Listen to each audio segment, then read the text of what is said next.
March 13, 2025. Daily Bread. Passage: Genesis chapter 23 verse 1 to 20. Key verse. Verse 19. Title: Abraham buries Sarah at Hebron. Sarah lived 127 years. These were the years of the life of Sarah. And Sarah died at Kiriath-arba, that is, Hebron, in the land of Canaan, and Abraham went in to mourn for Sarah and to weep for her.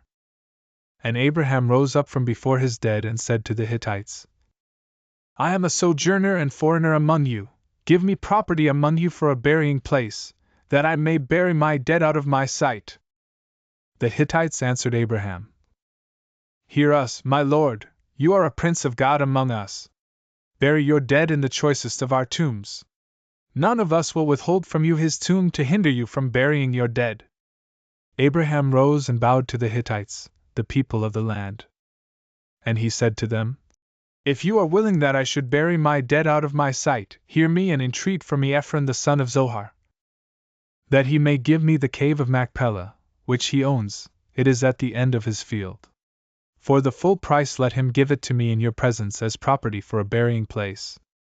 Now Ephron was sitting among the Hittites, and Ephron the Hittite answered Abraham in the hearing of the Hittites, of all who went in at the gate of his city.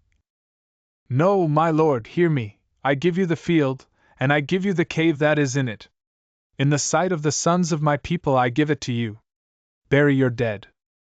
Then Abraham bowed down before the people of the land.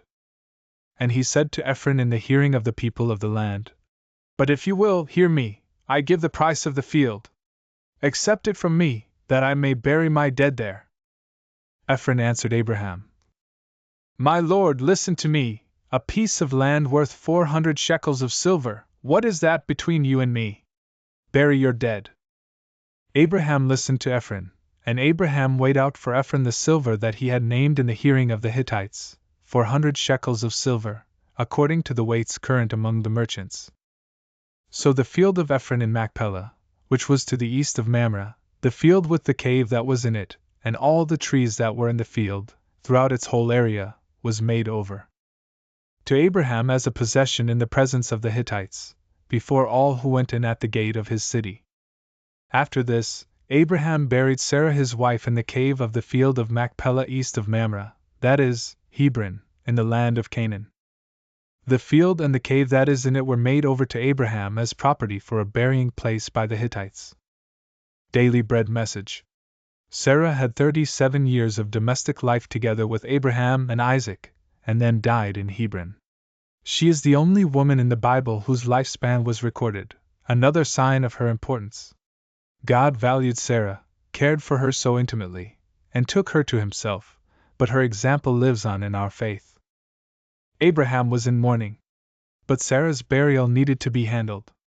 Abraham had to engage thoroughly, contextually, humbly with his neighbors to purchase the burial plot for his dead wife Sarah. Although a foreigner, he is very competent and understands the procedures of engaging in such a transaction. On their part, the Hittites treat him with great respect, not only as an equal, but a prince among us. He earned that respect through his humility, cultural sensitivity, and contextual awareness. Hebron means unity, as with friends. Abraham spent money to make an alliance with the Hittites. Jesus tells us to use wealth to make friends. To do so, we need to learn humility. With this deal complete, Abraham finally has legal rights to the land, a foothold upon which God would build a tribe, a nation, a kingdom through him. The daily things of our lives also have great potential, as the kingdom grows through these. Prayer. Father, your care for Sarah moves my heart to trust you more. Help me learn Abraham's humility in all things today, trusting your purposes. One word. Sarah was buried like a seed in Canaan.